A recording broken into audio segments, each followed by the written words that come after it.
All right, Macy, Health and Wealth is back after a long hiatus. Yeah, I can't even remember the last one we did. We had smoothies involved. I know that was Oh, the yeah, case. yeah. No smoothies today, but I'm going to hand this off to you first, and I want you to talk about a vitamin that is timely for this moment here because a lot of Ohioans and people in the northern states here probably have a little bit of deficiency from it right now. Yes, our Florida clients might not have to worry about this so much, but our northern clients do. And that vitamin is vitamin D. And why is vitamin D essential to us? Well, it helps our body absorb calcium, which is obviously contributing to strong bones. And also having sufficient vitamin D levels can lower your risks of osteoporosis, MS, chronic pain, diabetes, rheumatoid arthritis, and some cancers. Now, that does not mean that a vitamin D deficiency is the cause of those. It can just help lower the risk of them. Also, vitamin D is essential because it influences cell growth, it helps immune function, it keeps our inflammation in check, and it keeps our nervous system working properly. Now, I have to touch on it because what would we be if we weren't touching on this? We're doctors, right? Of course, but with the COVID pandemic, doctors suggest making sure that you are including vitamin D in your supplement because it does help immune function, which can help to fight off the virus. I think they actually are recommending, I'm going off topic, but vitamin D, vitamin B12, vitamin C, and zinc. I think that's what they recommend to fight off the virus. But we're going back to vitamin D. So here are some symptoms of a vitamin D deficiency, and these are just some. There are so many of them. Fatigue, bone or back pain, getting sick with a common cold or the flu often, depression and anxiety, and wounds that are slow to heal. Those are just some of the symptoms. There are, if you get online, there are tons of them. So what can you do to increase your levels of vitamin D? The easiest one right now for Ohioans is to take the supplement of vitamin D. Your doctor can actually order vitamin D levels to be checked in a regular blood panel. I had mine done. Yeah, I did too. And mine were super low. I'm taking 3,000 international units. I bet you if you had that checked in the summer, it would be much different. Yeah, you're probably right. But I was the same thing. So 3,000 international units. Do you know what the recommended dose is? Well, the Mayo Clinic recommends 600 to 2,000 international units per day of vitamin 600 D. to 2,000. You're taking 3,000? Yeah, I was super low. And so this is kind of why asking for your levels to be checked might not be a bad idea because 600 to 2,000 is a pretty big jump, right? Mm-hmm. However, I don't think if you took vitamin D, like 400 IU supplement, I don't think it'd be. No, that's a pretty common, like if you look at if you order them, so I've ordered mine online, right? And I get the supplementation because I, like you, went and got my test done and they said, hey, you're way low. This is normal for Ohio, so don't panic. Yes. But ever since I've added it, and it comes in 1,000 or 3,000, those are the typical amounts that you would get from a supplement. But ever since I've added it, I have noticed that I haven't gotten sick. Yeah. Knock on wood here. But I used to think when I was growing up, when you were in class and they would go over the different vitamins and what they did, they would say vitamin D, oh yeah, strong bones, right? Yeah, yep. But because vitamin D helps with the absorption of calcium for your bones, but vitamin D plays such a crucial role, as you had said, into everything. And mainly, if I was going to have a cocktail of vitamins and minerals that I would take to fend off against the common cold, things like that, vitamin D is definitely on there. It used to be that I would take vitamin C. But now you've got vitamin C and you've got zinc and vitamin D. Yeah. Yep. Yes, so I agree. And then so get blood work if you so choose. Oh, one thing on the vitamin D, I take mine at night and I notice that it helps me wake up a lot easier in the morning. So just a thought. I think it might absorb a little bit better. Right? Yeah.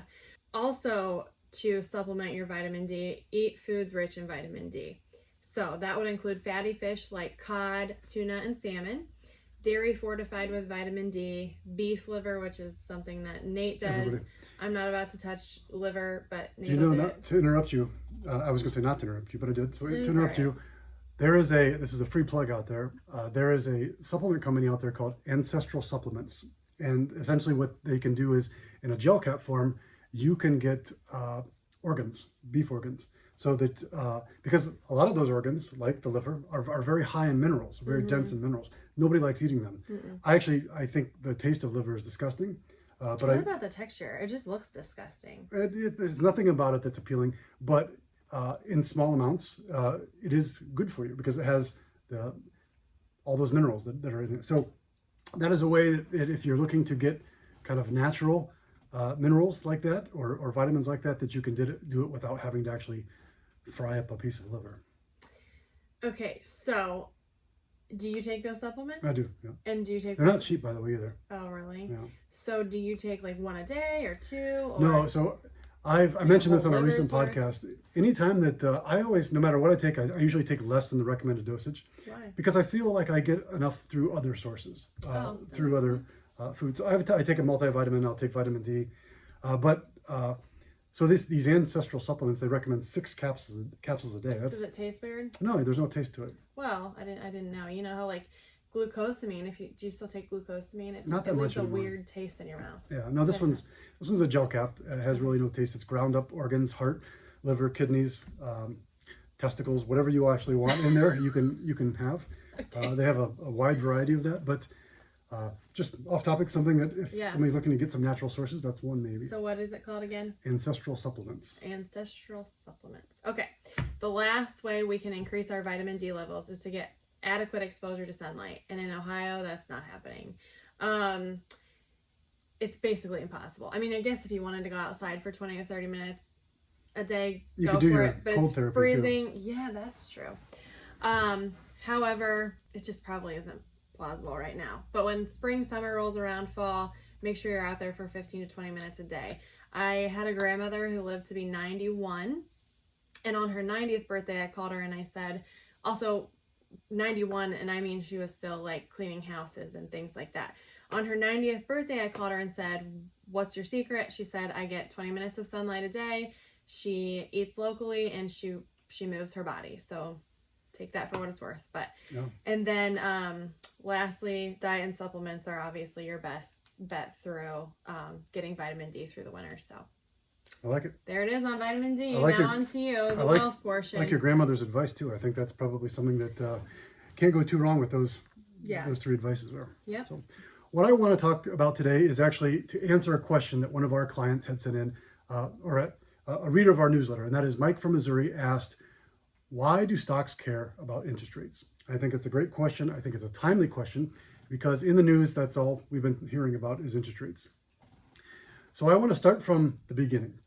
And by starting from the beginning, I want to talk about the body that controls the interest rates in the United States, and that is the Federal Reserve. The Federal Reserve is the central monetary authority, central bank in the United States, and it has a dual mandate. And that dual mandate is, number 1, keep employment at a maximum sustainable level, and 2, to make the cost of things relatively stable. And it measures that through an inflation number there, which the Consumer Price Index, the Bureau of Labor Statistics comes out, and every month it tells you what the inflation rate is. It's telling you how expensive things are getting, these baskets of goods that we're buying. And the current inflation rate is somewhere around 7%. So that kind of tells you how good the Federal Reserve is at targeting that 2% inflation. What happens is it overshoots or undershoots. And as a result, it contracts and expands the economy because of that. Within the Federal Reserve, by the way, there's a guy by the name of Jerome Powell, which you might have read in the newspapers, or does anybody read a newspaper nowadays? I don't know. Or you might have seen on the news or on video. He is the chairman of the Federal Reserve. And the Federal Reserve has a branch which is called the Federal Open Market Committee. And this particular branch meets 8 times a year, and its job is to decide what direction they are going with monetary policy. What I mean by that is, are they increasing or decreasing interest rates? Because remember, in the dual mandate there, the one thing that it said is it wants to target that 2% inflation rate, right? The way that it does that is it manipulates that through interest rates. So as interest rates rise, the cost of business becomes more expensive. If, Macy, you open up a widget store and you want to expand your business because you want to be able to expand the amount of widgets you can put out there. What is a widget? Who knows, whatever you want it to be. Oh, okay. You could go out to a bank and get a loan for that and invest that in your business and expand your operations, right? Yeah. But if the cost of getting that loan is rising, it becomes harder for you to do that, and it might become harder for you to justify that. You might say, I can't produce enough widgets in order to pay for the interest on that loan. So when the Federal Reserve raises interest rates, it makes the cost of business more expensive, which tends to slow down the economy. If it wants to speed up the economy, if we're hitting a rough patch, what it does is it declines or decreases interest rates because it wants to make the cost of business cheaper. And that is kind of what we have seen in the past. We've been in a period of low interest rates environment for a very, very long time. And businesses have gone out and essentially gotten free money. Yeah. Low cost money that they can invest back in themselves. They could grow their operations. They can hire employees. They can do advertising. And that has helped the stock market. So what you tend to see is the stock market grow in periods of low interest rates. And it faces, I don't want to say it can't grow, but it faces headwinds in times of rising interest rates. So Mike, to answer your question, stocks care about interest rates because the stock market is a forward-looking instrument. It doesn't care about what's going on now. The old saying, what have you done for me lately? It doesn't care about now. It cares about what are you going to do for me 3 months or 6 months from now. So if it sees interest rates rising, then it worries that these businesses that have gone out and gotten loans and they have balances on their balance sheet, that the rising interest rates will cut into their profit margins. Mm-hmm. It will be harder for them to get new loans, and it will be more costly to service the existing loans that they have. So the market cares about profits. So if there is something out there that potentially cuts into those profits, then that is something that it's going to pay attention to. Now, I want to address something that we're seeing right now. Yes. So what we're seeing right now is since January, we've had a steady decline in the market. And actually, as we're recording this today, the market opened up mostly red, Yeah. right? Mostly red. Nothing to be alarmed about. The companies that you're invested in, there's nothing different between Apple now than what Apple was a month ago. There's nothing different between what Microsoft is now than what it was a month ago. Actually, it's a little bit more exciting. It came out recently, Microsoft, and said, we plan on buying Activision Blizzard, which has one of the, maybe the all-time best-selling video game in history, which is Call of Duty. Mm. So, off topic. But my point is, there's nothing different about the companies that we're investing in now. What is different is the mood. And the reason why the mood is different is in the end of 2021, the Federal Reserve came out and they telegraphed some rate increases. They said, yes, inflation's a problem now. We're going to get this under control. We're going to begin raising interest rates in 2022. And they anticipated anywhere from 2 to 3 interest rate hikes in 2022. Not a problem, because there are different types of rates that you look at. The discount rate is the rate that the Federal Reserve sets for banks to get loans from the Federal Reserve. And they kind of use that as a last case type thing. And the other one that we look at is what's called the Fed fund rate. And the federal fund rate is the interest rate that banks charge each other to loan money to each other. And the federal fund rate is typically lower than the discount rate, which sounds counterintuitive, but the federal fund rate is lower than the discount rate because the Federal Reserve wants to encourage banks to loan from each other, not go to the Federal Reserve. And then the next step up is going to be the prime rate. And that prime rate is what the banks charge to consumers. So every time that Fed fund rate rises or that discount rate rises, it makes the cost of business more expensive. So getting back to my point, the Federal Reserve said 2 to 3 interest rate hikes in 2022, not a problem. That would likely put the Fed fund rate at about 1% towards the end of the year. However, since then, there's been people come out, when I say people, banks have come out, like Goldman Sachs, who say, no, we see more like 4 interest rate hikes.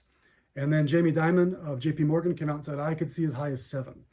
So that is right. Yeah, that is right now is what's spooking the market because it doesn't know what to expect. Are we going to see 2? Are we going to see 7? Somewhere in between. And it's trying to price in, because it's forward looking, it's trying to price in the cost of those interest rate hikes. Okay. So also today we're going to have a live Q&A on Google Meet. Google Meets at 3 o'clock. 3 o'clock. This will be out. This will be late. Yeah, this will be late, but pay attention to that. You can take a look at us. Yeah, you can watch it later, right? We'll record it, but you can also, if you pay attention to our Facebook or Instagram or our newsletter, we'll put out this information here so that when we have moments like this that we kind of want to address what's going on with the market, we have the ability to do so, and you can log on and ask any questions that you want. Yes, and also, as always, we welcome questions. Feel free to give us a call, shoot us a message, however you'd like. We're going to do the Q&A sessions once a month. Mm-hmm. So, if you have a question, maybe not pertaining to today, but maybe pertaining to just investing in general, feel free to shoot us a message. I think Derek and Carly are going to blast those questions out ahead of time. Yeah. Or not those questions, but those opportunities to ask questions so that you Yes. can think about it. It's something that is, if it's something very technical, then we can obviously have a couple moments to research it for Yeah. you Yep. and provide you hopefully with an answer that you're looking for. So we'll see you next week. We're doing this again next Monday. Keep us accountable. We plan on doing this every Monday. Now, granted, weather changes, things like that. So, but for the most part, More every often, we'll Monday. say, yeah. Yes, more often. Okay, have a good week, everybody. Thanks, everyone.